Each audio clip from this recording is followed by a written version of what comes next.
মলবিলাক যেতিয়া তাত সেই এপেণ্ডিক্সৰ যে যিটো নল আছে ক্ষুদ্ৰ বৃহদান্ত্ৰৰ লগত যিটো আমাৰ এপেণ্ডিক্সটো লাগি থাকে তাত মানে কি যদি মল জমা হৈ থাকে তাত মানে এপেণ্ডিক্সৰ ভিতৰৰ বস্তুবিলাক ওলাই আহিব নোৱাৰে তেতিয়া মানে তাত ইনফেকশ্যন হয় আৰু যেতিয়া তাত ইনফেকশ্যন হ'ব তেতিয়া মানে এপেণ্ডিক্সৰ প্ৰব্লেমটো দেখা দিয়ে এপেণ্ডিক্সটো হৈ ফুলি নাইবা কিবা ডাঙৰ হৈ দিব এনেকুৱা মানে প্ৰব্লেম হয় আৰু এপেণ্ডিক্সৰ আৰু ফাৰ্ষ্ট এই খোজ ঠাণ্ডা কাৰণে কাঢ়িব বিচনাত শুই বৰ্তমান হৈছে ৰাতি 8:30 মান হৈছে চাগে এই ঠাণ্ডাত শুই এটা ভিডিঅ' বনাওঁ মনত পৰিল সেইকাৰণে ভিডিঅ' জাচনতে এটা হেল্প বনালোঁ আৰু কৰি হাই আছে হেল্ল' কোনোসকল কেনে আছা মই ভালে আছোঁ কোনোমতে ভালে আছোঁ নতুন বছৰৰ ইয়াৰ পৰা শুভেচ্ছা যাচিলোঁ লগতে নতুন বছৰৰ চিন্তা ধাৰণা পৰিকল্পনাবোৰ যাতে সফলতাৰে বাস্তৱ কৰিব পাৰি তাৰে কামনা থাকিল মোৰ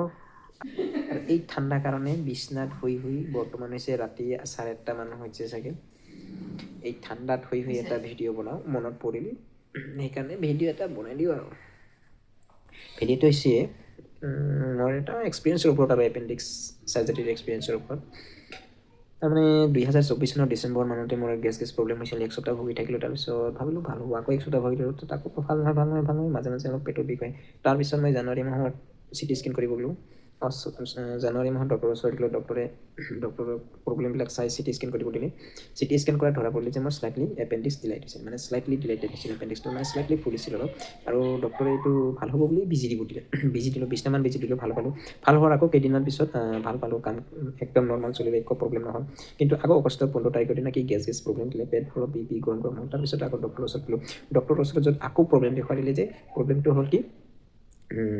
এপেণ্ডিক্সে মানে সেইটো আকৌ প্ৰব্লেমটো দেখা দিছে তাৰপিছত তেতিয়া মোক চাৰ্জাৰী কৰিবৰ কাৰণে ডক্টৰে কৈছিলে কিন্তু মই ভাবিলোঁ মই ঔষধ খাম ঔষধ খাই ভাল হ'ব নেকি চাম কিন্তু মই ঔষধ খালোঁ ঔষধ খাই ভাল পালোঁ আৰু তেতিয়া ডক্টৰে কৈছিল যে ঔষধ খাই ভাল হয় কিন্তু ভাল হ'লেও সেইটো বস্তুটো আকৌ পিছত হয় তাৰমানে সেইটো এপেণ্ডিক্সৰ যদি প্ৰব্লেম হৈছে সেইটো পাৰ্মানেণ্ট ট্ৰিটমেণ্টটো চাৰ্জাৰী হয় মানে অপাৰেশ্যন কৰিব লাগে অপাৰেশ্যন কৰি কাটি উলিয়াই দিব লাগে সেইটো মানে পাৰ্মানেণ্ট ট্ৰিটমেণ্ট ঔষধ খাই থাকিলে কি হ'ল ঔষধ খোৱা সময়ত মানে কেইদিনমান আৰাম পিছত আকৌ হ'ব সেইকাৰণে সেইটো যদি কাৰোবাৰ যদি এনেকুৱা হয় পেটৰ প্ৰব্লেম বা কিবা গেছ হয় কিবা হয় সেইটো মানে চেকআপ কৰি লোৱাটো ভাল ডাইৰেক্ট ঔষধ খাব নালাগে কিন্তু মানুহবিলাক আছে নহয় যে গেছৰ ঔষধ খায় পাছত বেলেগ প্ৰব্লেম দেখা দিয়ে সেইকাৰণে এনেকুৱা কৰিব নালাগে পাছত এনেকুৱাতো গ'ল প্ৰব্লেমটো ধৰা পৰিল যে এপেণ্ডিক্স সেইটো ভাল ঔষধ খালোঁ পিছত মই আকৌ থাকিলোঁ পিছত এনেকৈ পিছত আকৌ প্ৰব্লেমটো নৱেম্বৰৰ 15 তাৰিখত দেখা দিলে পাছত নৱেম্বৰৰ 15 তাৰিখত দেখাত মই তেতিয়া মানে নিজক কনভিন্স কৰিলোঁ মানে নিজক মানে কি বুজালোঁ যে নাই এইটো চাৰ্জাৰী কৰিব লাগিব মানে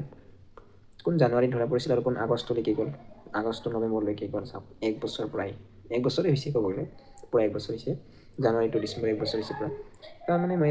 চাৰ্জাৰী বুলি ক'লে ডক্টৰ বুলি ক'লে হস্পিটেল বুলি ক'লে বহুত ভয় লাগিছিল সেইকাৰণে মই নকৰি চাৰ্জাৰী ঔষধ কেইদিনমান ভাল পাওঁ আৰম্ভ ভাল হৈছে যেতিয়া আৰম্ভ তেতিয়া মানে কি নিজক ভাল লাগিছে আৰু ভাল হৈ গৈছোঁ কিন্তু পিছত আকৌ হৈ যায় পিছত আকৌ প্ৰব্লেমটো দেখা দিয়ে সেইকাৰণে মই নৱেম্বৰ মাহত এইটো চেকআপ কৰাৰ পিছত মই ডিচেম্বৰৰ 25 তাৰিখে কি এইটো চাৰ্জাৰী কৰিলোঁ চাৰ্জাৰীটো কৰিলোঁ মই নৰ্মদা ইণ্টাৰনেশ্যনেল হস্পিটেলত আমাৰ বঙাইগাঁও ডিষ্ট্ৰিক্টৰ চাপৰাঘাটাত তাত আছে নৰ্মদা ইণ্টাৰনেশ্যনেল হস্পিটেলত বহুত কম খৰচতে হয় তাত কম খৰচতে কৰে কম খৰচতে হৈ গৈছে মোৰ তাৰপিছত ভাবিলোঁ চাৰ্জাৰী হৈ গ'ল তাৰমানে মই বস্তুটো এক বছৰ মোৰ জানুৱাৰী 2025 জানুৱাৰীত ধৰা পৰিল এইটো মই ঔষধ খাই 2005 মানে সেইটো বছৰে 2025 চনৰে জানুৱাৰী ধৰা পেলাই ডিচেম্বৰলৈকে গ'ল তাৰমানে এক বছৰ পুৰা এক বছৰ মই বেমাৰৰ লগত যুঁজিলোঁ মাজে মাজে ভাল হয় মানে এক বছৰত মোক 3বাৰ মানে প্ৰব্লেম কৰিছিল মোৰ ইমান বিষ হোৱা নাছিল মানে সামান্য গৰমতে গেছ প্ৰব্লেমটো মোক বেছি দেখা দিয়ে এই গেছ প্ৰব্লেমটো মানে বেছি দেখা দিছিল তো মানে এনেকুৱা প্ৰব্লেমবিলাক হ'লে কি চেকআপ কৰিব লাগে তাৰপিছত এইটো এনেকুৱা কৰিলোঁ 25 ডিচেম্বৰ দিনা চাৰ্জাৰী হ'ল চাৰ্জাৰী হোৱাৰ পিছত এসপ্তাহ আজি চাৰ্জাৰী হোৱাৰ পৰা আজি পৰা এসপ্তাহ 8 দিন হ'ল 8 দিন পিছত মই এইটো ভিডিঅ'টো বনাইছোঁ এইটো মোৰ প্ৰথম ভিডিঅ' 2026 নতুন বছৰৰ তাৰমানে এক্সপিৰিয়েঞ্চটো শ্বেয়াৰ তো হয় আৰু কিবা কিবি প্ৰব্লেমত কিন্তু এনে সাধাৰণতে চাইছোঁ এপেণ্ডিক্সৰ প্ৰব্লেমটো মানে কি আমাৰ মলবিলাক যেতিয়া তাত সেই এপেণ্ডিক্সৰ যে যিটো নল আছে ক্ষুদ্ৰ বৃহদান্ত্ৰৰ লগত যিটো আমাৰ এপেণ্ডিক্সটো লাগি থাকে তাত মানে কি যদি মল জমা হৈ থাকে তাত মানে এপেণ্ডিক্সৰ ভিতৰৰ বস্তুবিলাক ওলাই আহিব নোৱাৰে তেতিয়া মানে তাত ইনফেকশ্যন হয় আৰু যেতিয়া তাত ইনফেকশ্যন হ'ব তেতিয়া মানে এপেণ্ডিক্সৰ প্ৰব্লেমটো দেখা দিয়ে এপেণ্ডিক্সটো হৈ ফুলে নাইবা কিবা হয় ডাঙৰ হৈ দীঘল হয় এনেকুৱা মানে প্ৰব্লেম হয় আৰু এপেণ্ডিক্সৰ